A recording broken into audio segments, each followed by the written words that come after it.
Everyone, welcome back to my channel. তো কেমন আছো তোমরা? আশা করছি সকলে ভীষণ ভালো আছো, সুস্থ আছো। তো নিয়ে এলাম তোমাদের সাথে শেয়ার করতে আরও একটা নতুন ব্লগ। আই হোপ অন্যান্য ব্লগের মতন এই ব্লগটা তোমাদের ভালো লাগবে। আর সবার আগে তোমাদেরকে জানাই আজ হচ্ছে রথযাত্রা। তো সবাইকে জানাই রথযাত্রার অনেক অনেক শুভেচ্ছা। তো জয় জগন্নাথের নাম নিয়ে আজকে ব্লগটা শুরু করছি। তবে এই সমস্ত কিছু কিন্তু আজকের নয়, তোমার সাথে ব্লগটা শেয়ার করছি আজকে, তার জন্য কিন্তু শুভেচ্ছাটা জানিয়ে দিলাম। তো দেখো আজকে রান্না করবো শাহি পনির। তো এর আগে অনেকবার করেছি আমি, অবশ্য আমার কাছে এই রান্নাটা একদম ইজি, তার রান্নার রেসিপি শেয়ার করছি না। আর সাথে কি কি হচ্ছে সেটা একটু দেখিয়ে দিই চলো। সঙ্গে এখানে দেখতেই পাচ্ছ পেঁপে সেদ্ধ করা হচ্ছে। পেঁপে সেদ্ধ খাওয়া খুবই উপকারী, সবাই জানো সেটা। তো এখানে পেঁপে সেদ্ধ নিয়ে বসিয়ে দিয়েছি। আর পাশে কিন্তু এখানে পনিরগুলো ভাজা টাজা হয়েও গেছে, সমস্ত কিছু ভাজা হয়নি সরি। তো যাই হোক, এই ভিডিওটা দুদিন আগের, তো আমার এখন সেটা খেয়াল পড়ছে না, এডিট করার সময় দেখে দেখে আমি ভয়েসটা দিচ্ছি। তো এখানে এখন একে একে আমি সব পনিরগুলোকে ভাজা করে নেব। আর আমি কিন্তু পনির ভাজা করে কখনোই এটা গরম জলে দিই না। অনেককেই দেখেছি আমি পনির ভাজা করে সেটাকে গরম জলে দিয়ে দেয়, জানি না কি হয় তাতে। তবে আমার কাছে এই পনিরটাতে এমনিতেই এতটাই নরম যে গরম জলে দিলে তাতে গলিয়ে যাবে একবারে। কারণ এটা হচ্ছে মালাই পনির। তো তোমরা অবশ্যই মালাই পনিরটা আনবে। ওটা একটু দামটা বেশি পড়ে, কিন্তু খেতে যা দারুণ হয় না কি বলবো। আর একদম মানে টেস্টই আলাদা। নর্মাল যে ভাগীরথীর পনিরগুলো থাকে তার থেকে এই মালাই পনিরটা কিন্তু স্বাদ অনেকটা দ্বিগুণ হয়। আর এখানে মশলাটা আমি চেনে নিলাম। আর মশলা তো প্রথমে দেখিয়েছিলাম, তবে বলে দিচ্ছি কী কী রয়েছে মশলার মধ্যে। আর মোটামুটি যাবতীয় যে সমস্ত সাহিত্যে লাগে আর কি, যেরকম পোস্ত, মগজদানা, কাজু, কিশমিশ, টমেটো দিয়েছিলাম বলে লাল লাল হচ্ছিলো। তারপর আদা দিয়েছি। তবে এটা কিন্তু পুরো নিরামিষ, কোনো রকম রসুন বা পেঁয়াজ কিচ্ছু আমি দিইনি। তবে হ্যাঁ, অনেক সময় আমি কিন্তু বেরেস্তা ভাজাও ইউজ করে থাকি এখানটায়। তবে আজকে আর বেরেস্তা দিচ্ছি না, কেননা সবসময় একরকম রান্না করলে না ভালো লাগে না। মাঝে মধ্যে রান্নার স্টাইলটা একটুখানি পাল্টালে দেখবে রান্নার স্বাদটাও ভালো লাগে, আর করতেও একটু ইন্টারেস্ট জাগে যে একটু নতুনত্বভাবে কিছু করি। তো যাই হোক, এটুকু তো আমিই করেছিলাম। তারপরে দিদি কিন্তু এই যে কাঁকরোলের বীজ দানাটা ভাজা করবে, আর কলা ভাজা করবে, সরি কাঁকরোল না, কলা ভাজা করবে, কারণ গুনগুন ভীষণ খেতে ভালোবাসে। আর উচ্ছেটা খেতে তো ভালো লাগে আমাদের সবারই, কম বেশি খারাপ লাগে না খেতে। তবে হ্যাঁ, উচ্ছে হলে পরে আমাদের ভাগের থেকেও কিন্তু গুনগুনের জন্য বেশি রাখতে হবে, কেন ওর হচ্ছে পছন্দের খাবার এটা। আর যেটা বানাচ্ছে আর কি শাহি পনির, ওটাও কিন্তু গুনগুন খুব ভালোবাসে। আর পনির ভালোবাসে না এমন খুব কম মানুষই আছে অবশ্য, কারণ পনিরটা কম বেশি সবারই কিন্তু খুব পছন্দের খাবার। তো এখানে কিন্তু ভাত টাত সমস্ত কিছু হয়ে গেল। আর হ্যাঁ, তোমাদেরকে আগের ব্লগে আমি বলেছিলাম যে কিছু পার্সেল এসেছে, মানে আসবে আর কি। তো পার্সেলগুলো কিন্তু এসেও গেছে। তো সেগুলো কি কি এসেছে সমস্ত কিছু তোমার সাথে আজকের ব্লগটাতে আমি শেয়ার করে দিচ্ছি। তো সেগুলো কিন্তু ভিডিওর শেষেই শেয়ার করব। তার আগে চলো কিছু রান্নাবান্না শেয়ার করা বাকি আছে, সেগুলো শেয়ার করে নিই। তো এখানে উচ্ছে ভাজাটা দেখতেই পেলে রেডি করে রাখা হয়েছে ভাজার জন্য। আর ভাতের জলও বসিয়ে দেওয়া হয়েছে। আর দেখো জল গরম হয়ে গেছে বলে, চালটা তো আগের থেকে ধুয়ে রাখাই ছিল, তাতে কিন্তু ভাতটা ভালো হয়। আর গ্যাসটা অনেকটা সাশ্রয় হয়। যখনই ভাত বা ডাল করার আগে যদি ডাল আর চালগুলোকে ভিজিয়ে রাখা হয় আগের থেকে, তাহলে কিন্তু তাড়াতাড়ি হয়ে যায় আর গ্যাসটা একটু বাঁচে। এইটুকু আর কি, আর কিছু না। তো যাই হোক, চলো কথা বলতে বলতে দেখো অনেকটা কাজই কিন্তু এখানে আগিয়ে গেছে। এখানে ভাত প্রায় হবার পথে। আর এখন উচ্ছে ভাজা হবে। এখানে লবণ হলুদ মাখিয়ে দিদি রেখে দিয়েছিল। একটু দুজনে মিলেই করলাম, কিছু কাজ আমি করেছি, কিছু কাজ দিদি করেছে। আর পনির টনির হলে পরে বেশিরভাগ আমিই করি।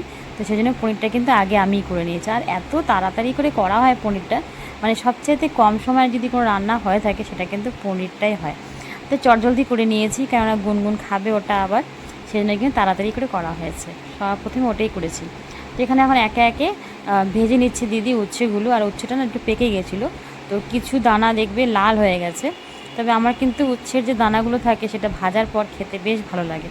জানি না তোমাদের কার কেমন লাগে, তবে আমার কিন্তু এরকম উচ্ছের যে বীজগুলো হয় না, সেগুলো খেতে বেশ ভালোই লাগে। তো এখন এই সেম তেলেই কিন্তু কাঁঠালের যে দানাগুলো সেগুলো ভাজা হবে। আর কাঁঠালের থেকেও কিন্তু কাঁঠালের বিচির স্বাদ তো দারুণ, কী বলবো। আর অনেকেই তোমরা এটা ভালোবাসো খেতে, এমন কম মানুষই আছে হয়তো যে কাঁঠালের দানা খেতে ভালোবাসে না।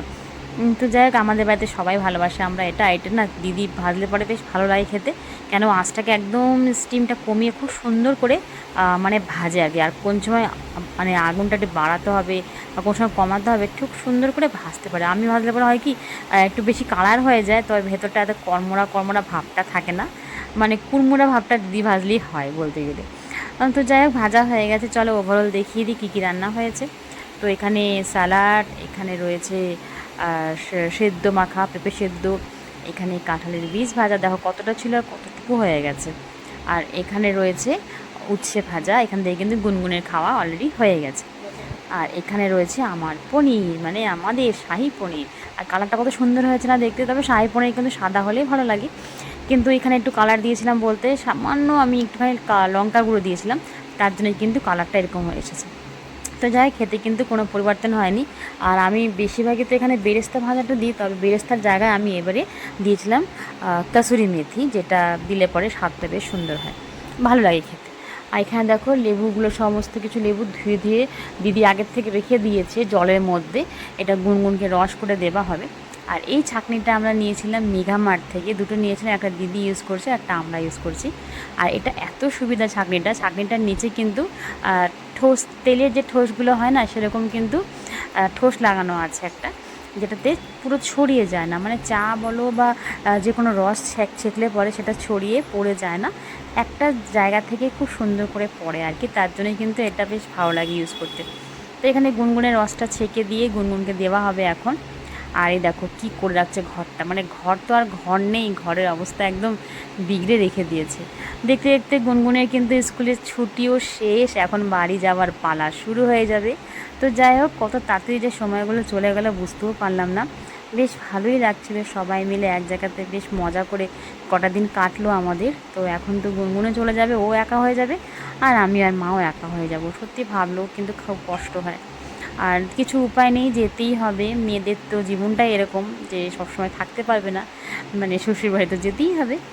তো সেই জন্য দিদিরও কিন্তু মনটা খুব একটা ভালো না, যখনই বাড়ি যাওয়ার সময় চলে আসে দিদির মনটাও খারাপ হয়ে যায় যে বাড়ি যেতে হবে আবার। তবে গুনগুনের তো স্কুল আছে, তো যেতেই তো হবেই, কিছু করারও নেই, সেটাও দেখতে হবে। তাহলে চলো খাওয়া দাওয়াটা করে নেওয়া যাক, তারপরে তোমাদের সাথে একবারে পার্সেলগুলো নিয়েই বসা হবে। তো চলো পরে কথা বলছি আবার। তো এই দেখো, এখানে দুটো পার্সেল নিয়ে বসে পড়েছি।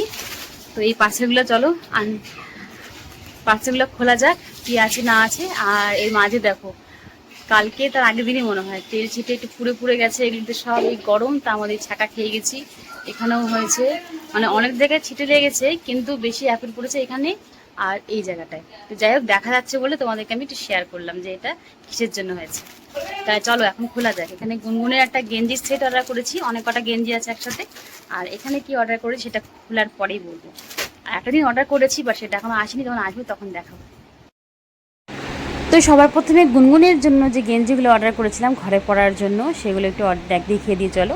তো এখানে 3টে সেট রয়েছে, তো 3টে সেট কিন্তু এত ভালো কোয়ালিটিটা কি বলবো, মানে দেখে তো বুঝতেই পারছো। আমরা প্রথমে অর্ডার করেছিলাম, যে দাম হচ্ছিলো 4টা কি 5টা, তবে সেটা না খুব একটা ভালো লাগলো না, মানে একটু পাতলার মধ্যেই ছিল। যারা পড়েছে মানে ডেমো দেখে বুঝতে পারলাম, কিন্তু এই 3টে কিন্তু ভীষণ পছন্দ হয়েছে। আর কালারগুলো ভালো, আর একটু বড়োই নিয়েছিল, কারণ এখন গরমের মধ্যে না একদম শর্ট সাইজের এগুলো হয় কি, মানে টাইট হয়ে যায় একটুতেই, সেই জন্য একটু বড়োর মধ্যে নিয়েছিলাম, যাতে একটু খোলামেলা থাকে, পরে জানি আরাম পায়। আর কালার তো 3টেই সুন্দর, আমার তো খুব পছন্দ হয়েছে, গুনগুলোর তো খুব পছন্দ। ও 3টে গেঞ্জি পরে কিন্তু আমাকে বলে দিয়েছে আমি 3টে গেঞ্জি কিন্তু পরে ভিডিও করব। তো দেখো এখানে ওকে একটা একটা করে পরিয়ে দিয়েছি, আর এই গেঞ্জির মাপটা একদম সুন্দর ফিট হয়েছে ওর, দেখে তোমরা বুঝতেই পারছো। তো যাই হোক, একটা ছিল রেড, একটা ব্লু, আর একটা ছিল ডার্ক গ্রিন আর কি। 3টে কালারই খুব সুন্দর, তবে দুটো আমরা এখন ইউজ করছি আর একটা তুলে রাখছি, কেন 3টে ইউজ করার তো কোনো মানে হয় না, তার জন্য দুটো ইউজ করছি, একটা রেখে দিলাম। যখন একটু পুরনো হয়ে যাবে এর মধ্যে কোনো একটা, তখন আর একটা ইউজ করা হবে। বাচ্চাদের তো জিনিস তো সবসময় তো ইউজ হতেই থাকে, কারণ ওদের জিনিসগুলো খুব তাড়াতাড়ি নষ্টও হয়ে যায়। তো দেখো এখানে গুনগুনের তো একটাই টার্গেট হচ্ছে ট্যাগগুলো, ও বরাবরই ছোটো থেকে ট্যাগ ভালোবাসে জামা কাপড়ের থেকেও, তো ওই ট্যাগগুলো নেওয়ার জন্যই ব্যস্ত হয়েছিল। তো চলো আরেকটা যে পার্সেল এসেছে সেটা হচ্ছে কুশনের যে কভার, সেই কভার অর্ডার করেছিলাম।